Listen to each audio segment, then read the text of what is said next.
Okay, so welcome back to the Arturia June 6V tutorial. This is the part 3, and on this one we need to talk about the advanced section. So we are going to start with the default patch, just like always, default patch. And okay, so let's start right here from the start. This is the natural sound we get. I'm going to do a little bit of frequency, so it's not that bright. And okay, so first we have the assign controls. So in this one, what you get is 3 kind of different sources that you can use to modulate something. First, you get the mod wheel, and this is the mod wheel. And by default, it's being used to, modulate the pitch of the DCO. So if you want to use it for something else, you're going to need to kind of disable this first, all right? We're going to go all the way up on the DCO, on the, the mod wheel. So the mod wheel, of course, you're going to go here and select, okay, so what do I want to modulate? And notice that you can do a million things. You can just go to whatever you wish. So in this case, since we can do the pitch, right? And the cutoff by default with these controls, let's say I want to do, I don't know, the pulse width modulation, all right? So I'm gonna go and enable this, and this is the pulse width modulation. Now we need to enable some value, so we can do a little bit of modulation. And okay, so let's just play something. That's the natural sound. So remember, what I want to do is I want to control it with the mod wheel. So right now we are just maybe doing something like that, okay? So what happens if I move this? Nothing. And it's because you need to assign some value right here. Right now we are saying the 50% that it's 0. Right? So if I go all the way to 1, or we can go to all the way to -1, and I'm going to show you the difference in a second. Now, 1, or positive, it means that if we are going down and then we move the mod wheel up, this one is going to go up, right? So if I'm down, I'm going to go play something, is down, and we get that whole sound because we are doing something like this. Pretty simple. Now, what happens if I'm down? Right? If I'm going to all negative, it means that this knob, it wants to go down, but we cannot go down because it's already there. So if I press something, you notice that it's not doing anything. So I need to be all the way up, and I'm going to do a little bit of frequencies. Then we get an effect. It's going from up and down with the mod wheel. Now, of course, right here, you can do whatever you wish. Maybe we can do the cutoff. So we can do something, different. I'm going to go all the way up. Yeah, we get the cutoff. Fine, so pretty cool. Notice you can do oscillators. You can change whatever, whatever you want on the oscillators. You can even change the arpeggiator rate, which is cool. Maybe turn on the do the detune. This is something very used when you use unison. Let's say that I'm going to go and do something. If I get something, let me go here and go to the filter, right? So now, of course, super big, maybe 6. And this one, let's say I want to go down.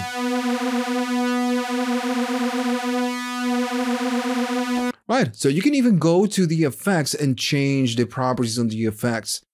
Now, then you have the other options, which is the velocity. And this one, I'm going to say none right here. The velocity is going to be how hard you hit the keys, right? So in this case, I'm going to go to the cutoff. And I'm going to say, if I play soft, I'm going to do a little bit of the cutoff. If I play just hard, I'm going to do much more. So if I play low, I'm going to do, right? I'm just playing very softly. And I'm saying, okay, so if I play soft, I'm going to do it maybe just a tiny bit. But if I play hard, I get much more. Right? So that's the difference pretty much with the velocity. How hard you press the keys is going to determine how this will move. And then you get the aftertouch. I don't have aftertouch on this keyboard, so I cannot show it. But if you don't know what this aftertouch means, it means that whenever you press a key, right, you're just pressing and holding a key, let's say. And then while you're pressing and holding, you press harder. That is the aftertouch, right? You just make more pressure. Is going if the synth that you're using or the keyboard that you're using has the aftertouch capabilities, which is something I don't have right here with the synth I'm using. is going to detect that movement, and whatever it is that you're doing with your pressure is going to, you know, do with the modulation. That's pretty much it. In this case, I don't have it, and I guess, you know, you already know what this does. And I'm going to go to the LFO. So since you get an LFO 1, you get an LFO 2, but this one is much better. Now, pretty much all the options are exactly the same. There are some differences, of course. You got the sync control, which is the same. Then the rate control, which is the same. But now you can select the waveform. So I'm going to go back to default. And if I play something, that's what we get. Cool. So now I'm going to sync it and maybe go there. If I play something, nothing happens. So first we need to choose a destination. And I'm going to do the cutoff because we are going to be able to hear this very clearly. All right. And this one works exactly like this. If I go up, it's going to go start whatever you're doing right here. It's going to go up and down, up and down. Notice that the sine wave, it means up, it starts up and then goes down. Well, this means that if I go all the way up, it's just going to do that. It's going to start up, then go down, up and down. If I do negative values, it means that I'm kind of inverting the polarity on this one. So it's going to start the other way. It's going to go down and then up. All right, now let me do just a little bit of reverb because it sounds better. That's it. Right. Of course, you get other waveforms. Let's say that we get a ramp or the usual triangle.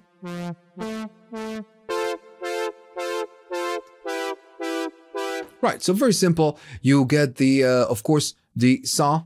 You get D square, and a square is always like on and off. Right? And then you get S and H. If you don't know what S and H is, it's sample and hold. I'm not going to tell you how sample and hold works because it's something that you can search on the web. Very simple, very easily. But sample and hold, it's kind of a random. So if I go and play something, notice that the movement kind of has no pattern. It's just going randomly. So that's what it means. It's just pretty much random. All right. So you can control two things at once with the destination. And then you have the retrigger, and this one is important. So off, it means that the LFO, and this is how an LFO works, right? In just, you know, lame terms. An LFO is just going to be an instruction like, for example, the sine wave. It's just going to go up and down, up and down. So the LFO is going to go and move that way constantly. It will never stop. It doesn't matter if you play a key or you change the volume or you change the filter. It's just going to go on a kind of a straight arrow way. It's just going to start and never stop. So if I play something, we can hear and we can see on the spectrum. Take a look at the spectrum. And when I change the key, it will always keep the same going up and going down. It's just not restarting. It doesn't matter I'm changing the keys. And again, it's just not restarting. And that's how an LFO works. It just goes and it does its own thing. And if you want to use it, good. And if you don't want to use it, you know, good. Again. So that's what off means. It will never restart. Then you have mono. So mono, it means that every time that you hit a key, it will restart the LFO, right? That's what mono means. So I'm going to go. And notice that if I go and play it a little bit differently, the LFO starts from the... And then maybe I'm going to do just one key.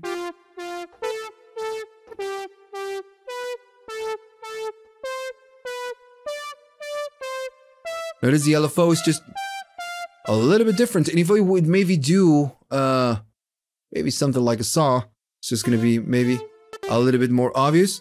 So every time I play a key, the LFO restarts. That's why we are always able to hear the transient of each key. Right.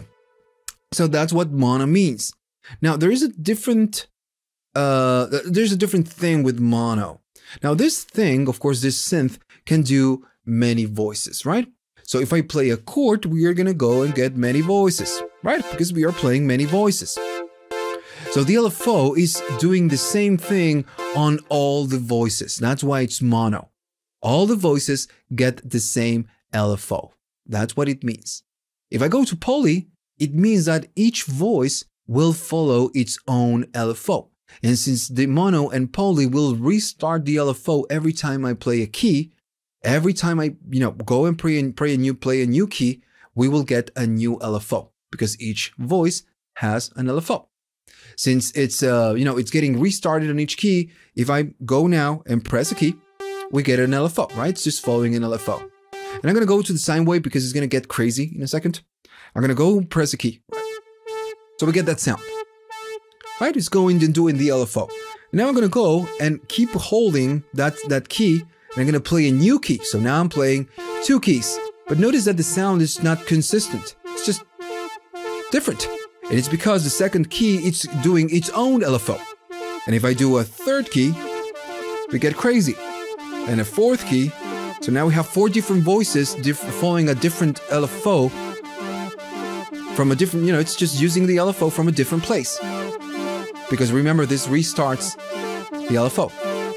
So if I play 5 keys, we have 5 voices following its own LFO. That's what poly means. Now, if I play 6 voices, or I play, maybe 6 keys, I'm gonna go something like this. Notice that everything is very consistent, right? I'm gonna do 4. Everything is very consistent because all the keys are following one single LFO. Again, that's the difference. It's kind of hard to explain, but once you get the idea, it's just, very simple to understand. So then you get the envelope. So we kind of already know about this, that we can use the envelope number 2 as a VCA control, So yeah, we can do that, right? So, but, maybe if you still using the gate or some other thing, you can use the envelope to modulate something else. For now, I'm just going to select none on this one. And if we get the sound, this is what we get. So I want to go and modulate the cutoff because, we can really hear when this happens. So I'm going to go and say 1. And I'm going to go and just do the same thing we do with the envelope right here, but do it with the second envelope. Yeah. Maybe something a bit shorter. Right? Right, so we can do whatever you want. Let's, do the pitch to do something different. And of course, I need a little bit of cutoff. You know what? I'm going to go and use the envelope.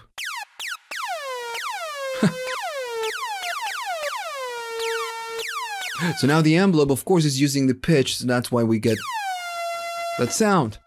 And you can do whatever you wish. Let's say, for example, that you want to use the delay, right?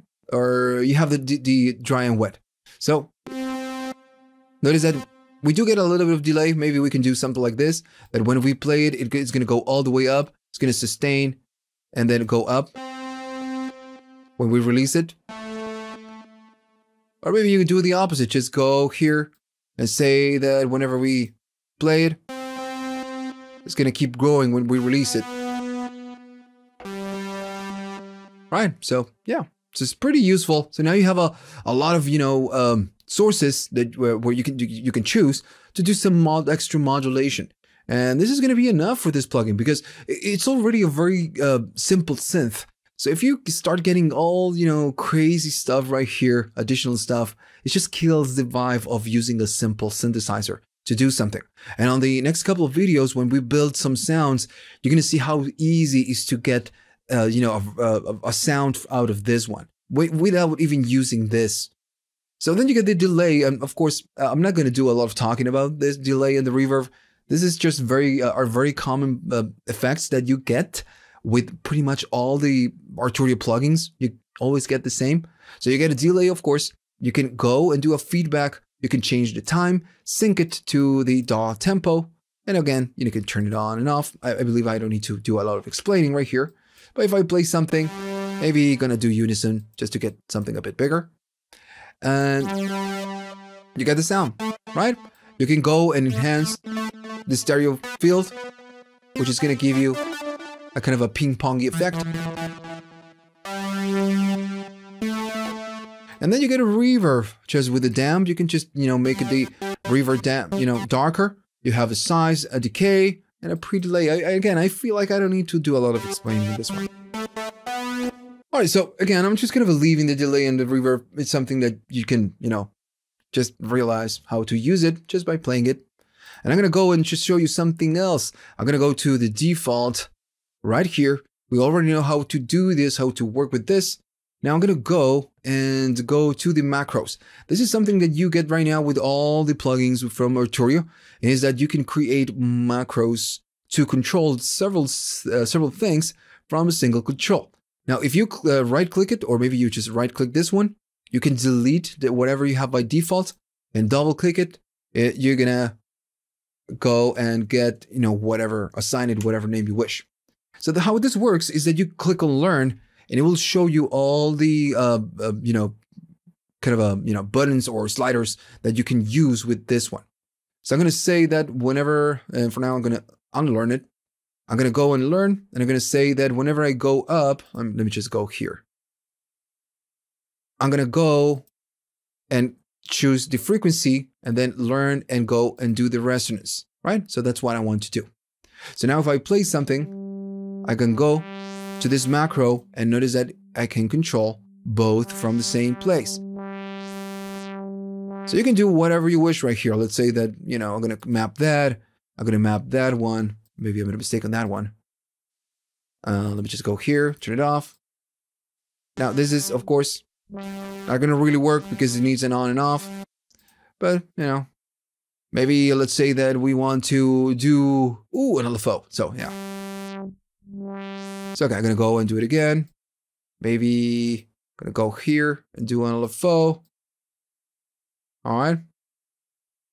So, there we go.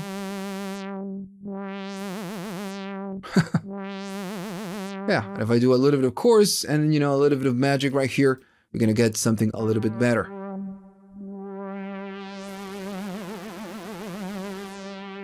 All right, so this one is it's very dumb because you can get this, or you can do something like this from your DAW. But sometimes, doing things in the DAW is just a bit boring. So now you have a new way of controlling several things from the plugin itself. So it means that you can save this plugin, you can save a patch, and you're going to be getting your custom controls. And I feel like I don't need to go and explain and talk about this. I feel like, again, there is no need. You get access to your macro controls. You can save and load patches and, the usual stuff. I'm not going to go and talk about this.